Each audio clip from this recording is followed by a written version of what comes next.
예, 여러분 안녕하세요. 네, 은행 텔러, 은행 텔러에 대해서 좀 자격시험 안내를 해드리도록 하겠습니다. 예, 저는 은행 텔러 강의를 맡고 있는 손재용이라고 합니다. 예, 반갑습니다. 예, 일단 은행 텔러다라는 거죠. 그러니까 은행 텔러가 누구냐? 이제 은행에서 창구 업무를 하는 분들입니다. 은행에 우리가 가면 주로 이제 텔러들을 여러분이 많이 대하게 되죠. 이제 창구 업무를 하는 그런 분들인데요. 이제 그런 분들 같은 경우에 이제 그 업무를 하는데 필요한 어떤 지식들, 네, 그러니까 어떤 뭐 너무 이론적이라기보다는 주로 좀 실무적으로 필요한 그런 부분들을 주로 다루고 있는 그런 자격증이다 이렇게 이야기를 할 수 있겠습니다. 그래서 뭐 그렇다 하더라도 뭐 지극히 단순하거나 쉬운 부분만 다루는 건 아니고요. 텔러로서 필요한 우리가 이제 굉장히 여러 가지 업무에 대해서 나름대로 깊이도요 상당히 있습니다. 깊이가 이렇게 아주 얕은 그런 수준이 아니다라는 거죠. 그래서 이제 혹시나 여러분께서도 이 은행 텔러라는 혹시 그 자격증 이름 제목만 갖고 뭐 굉장히 내가 간단한 적은 노력으로 합격을 하겠다 이렇게 생각하시면 안 된다라는 겁니다. 그래서 나름대로 그 내용들이 굉장히 충실한 은행 텔러에게 필요한 충실한 내용으로 저희가 봐도 굉장히 잘 이루어져 있다는 느낌이 들고 있고요. 따라서 공부는 어느 정도 또 마음을 잡고 열심히 하셔야 붙을 수 있는 물론 결과적으로 붙기가 어려운 편은 아니지만 공부를 이렇게 조금 하고 붙을 수 있는 그러지는 않다라는 것을 이제 말씀을 드리고 싶습니다. 그렇게 돼 있고요. 그러면 이제 은행 텔러 자격증의 구체적인 내용을 좀 알아보도록 하겠습니다. 여기 보시면 이제 시험 구성 및 일정이나 또는 이제 시험 배점 이런 내용이 있는데요. 요 내용은 이제 그 저희 와우패스의 홈페이지에 있습니다. 그래서 이제 여러분이 혹시 다시 보실 필요가 있으시다면 거기서 또 보실 수가 있고요. 일단 보면은 이제 시험 일정입니다. 시험 일정은 1년에 시험을 지금 3번씩 보고 있습니다. 그래서 2017년도의 일정을 보시면 3월에 봤고요. 3월에 봤고 그 다음에 6월, 9월 이제 이렇게 3번 보통 시험을 보게 됩니다. 3번 보게 되는데 적용되는 교재는 어떻게 되냐면요. 대개 이 3월 시험이 끝난 후에 교재가 새로 나옵니다. 2007년판 교재가. 그러니까 이제 2017년판 교재가 1월 달에 나오는 게 아니고요. 대개 이제 한 3월 말에서 4월 초 이때 나옵니다. 그러니까 이 첫 회 시험, 3월 시험은 대부분 전해에 나왔던 교재로 이제 진행이 되고요. 이제 새로 나온 교재를 가지고 보는 시험은 이제 6월 시험과 9월 시험이 되겠다는 거죠. 2017년판으로 보게 됩니다. 6월과 9월 시험을 보게 되고 그 다음에 꼭 그러라는 법은 없지만 이제 대개 그 교재로 다음 해 첫 번째 시험까지 보는 경우가 대부분인데 물론 요거는 금융위원회에서 바꿀 수도 있지만 좌우간 제가 봤을 때 거의 이 자격증이 나오는 10년 이상을 거의 이런 패턴을 해왔으니까 별 무리 없이 유지되지 않을까 이렇게 생각은 됩니다. 그래서 이렇게 3번을 본다라는 거를 알아두시기 바라고요. 그 다음으로 일단 이제 과목에 대한 내용을 좀 들어가 보겠습니다.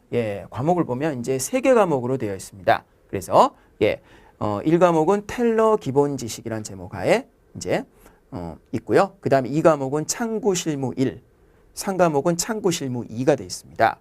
근데 이제 이 제목만 놓고 보면 구체적인 내용을 우리가 알 수가 없죠. 그래서 거기 이제 세부 제목들을 보겠습니다. 세부. 근데 우리가 흔히 말하는 과목은 이렇게 큰 과목 3개를 얘기합니다.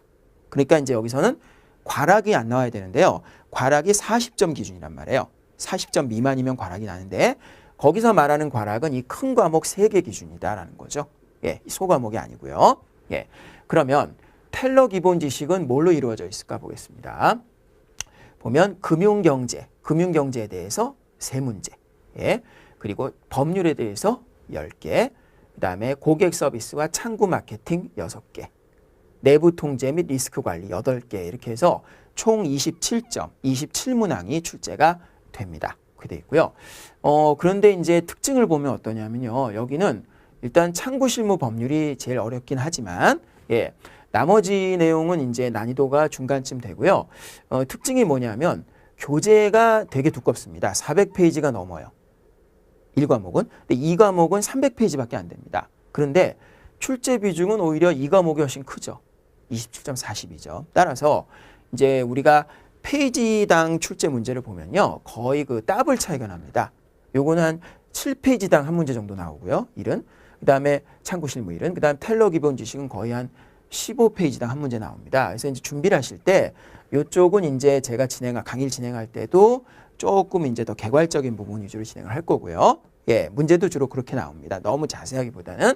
그 다음에 참고 실무 1은 좀 더 촘촘하게 우리가 공부할 필요가 있다. 이렇게 볼 수가 있겠습니다. 참고 실무 1을 보면, 예, 일반 수신 업무는 22문제죠. 그래서 이제 우리가 주로 다루는 뭐 은행의 금융상품들에 대해서 주로 많이 다루고 있어요. 22문제. 예. 그 다음에 이제, 그다음 여신, 돈을 빌려주는 거죠. 대출해주는 업무에 대해서 9개. 그 다음 외국환입니다. 뭐 외국에 송금을 보낸다거나, 예, 그쵸? 뭐 이런 것들, 달러를 매입한다거나 매각하는 7문제.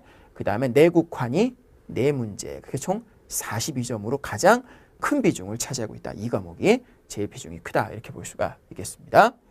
그 다음에 참고 실무 2입니다. 그래서 요거는 출납과 계산 5문제. 전자금융 및 지로공과금 10개. 신용카드. 요게 제일 익숙하겠네요. 7개. 신탁 및 펀드. 집합투자가 펀드입니다. 5개. 방카슈랑스죠. 요거는 이제 은행에서 취급하는 보험 업무를 말합니다. 요게 4개 이렇게 돼서 31점. 이렇게 다 해서 과목이 3개면서 100점 만점으로 구성이 돼 있다. 그렇게 예, 보실 수가 있겠습니다. 이렇게 되어 있고요. 따라서 이제 여러분들이 나름대로 여기 나눠서 공부를 해서 대비를 하시면 될 것 같습니다. 예. 이 금융연수원이라는 데는 이제 저도 예전에 여기서 강사를 했었는데요. 이쪽 그 은행 쪽의 교육을 담당하고 있는 좀 공적인 기관이다. 이렇게 볼 수가 있고요. 이 자격증은 나름대로 상당히 이제 각 은행 쪽에서 인정을 하고 있는 그런 자격증이다. 이렇게 얘기를 드릴 수가 있겠습니다. 근데 이제 무엇보다 좀 큰 특징이 뭐냐면요. 커트라인은 60점이에요. 합격 60점 이상을 해야 돼요. 과락이 안 나오고. 근데 오지선다라는 사실입니다. 그걸 꼭 기억해 두세요. 사지선다가 아니라 오지선다인데 오지선다라 그래서 특별히 어렵진 않습니다. 왜 그러냐면 이 문제들을 보면요. 주로 틀린 것은 또는 옳은 것은 이런 문제가 많아요. 예. 특히 틀린 것은이 많거든요. 예. 그렇기 때문에 그런 문제들은 어떻습니까? 우리가 보기 5개를 다 알아야만 맞추는 건 아니죠. 그죠? 또 보다 보면요. 이제 생소한 보기들도 있는데 그중에 이제 띡 걸리는 애들이 있어요. 이상하다. 딱 걸리죠? 그러면은 또 답을 구할 수 있기 때문에 여러분들이 뭐 오지선다라는 거에 대해서 그렇게 너무 어려워할 필요는 없다라는 거고요.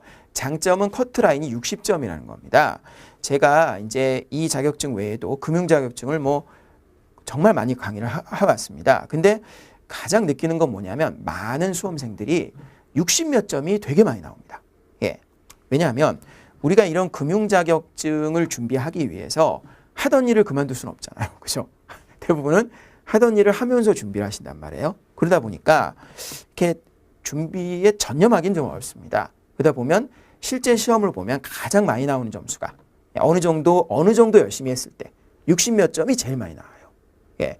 물론 뭐 아주 열심히 하면 당연히 그 위도 나오고 형편 아니면 안 하면 형편없게 나오겠지만 60몇 점 정도가 굉장히 많이 나오는데 여기서는 60점 이상이면 합격이 되기 때문에 그러니까 여러분들이 결론적으로 제가 앞에서 말씀드렸듯이 내용이 그렇게 아주 쉽거나 그러진 않습니다. 예. 그래서 나름대로 공부를 꼼꼼히 충실히 특히 이제 그 기본서 보고 충실히 하셔야 되고요. 예. 그렇지만 결론적으로 그렇게 하면은 합격은 충분히 하실 수가 있다. 이렇게 보실 수가 있다는 거죠. 이렇게 돼 있고요. 그럼 이제 저희 와우패스의 반이 어떻게 되는지 말씀드리겠습니다.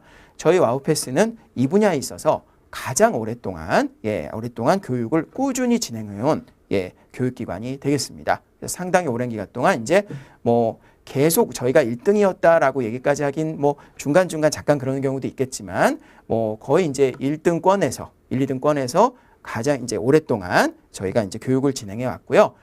그러다 보니까 이제 저희가 굉장히 많은 노하우를 가지고 있습니다. 그래서 여러분들 합격에 많은 도움을 드릴 거고요. 예. 그 다음에 이제 저희 클래스에는 일단 정규반이 있습니다.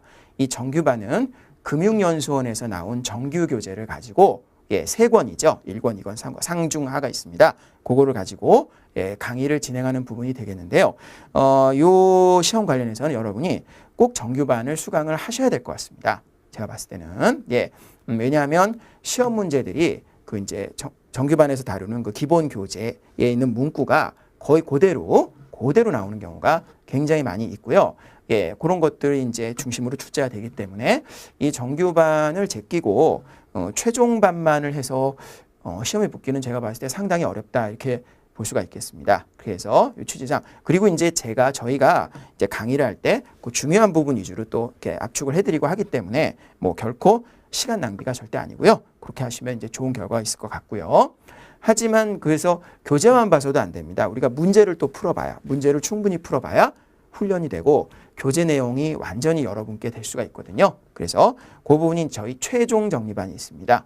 최종 정리반은 저희 회사에서 만든 문제집을 가지고 앞에 나왔던 이제 그런 내용들을 문제집을 풀면서 복습하면서 진행을 하게 됩니다. 네, 그래서 그런 과정을 잘 이수하시면은 여러분에게 꼭 좋은 결과가 있을 거다라고 자신 있게 말씀을 드릴 수가 있겠습니다. 예, 들어주셔서 감사하고요. 그럼 이상 마치도록 하겠습니다. 감사합니다.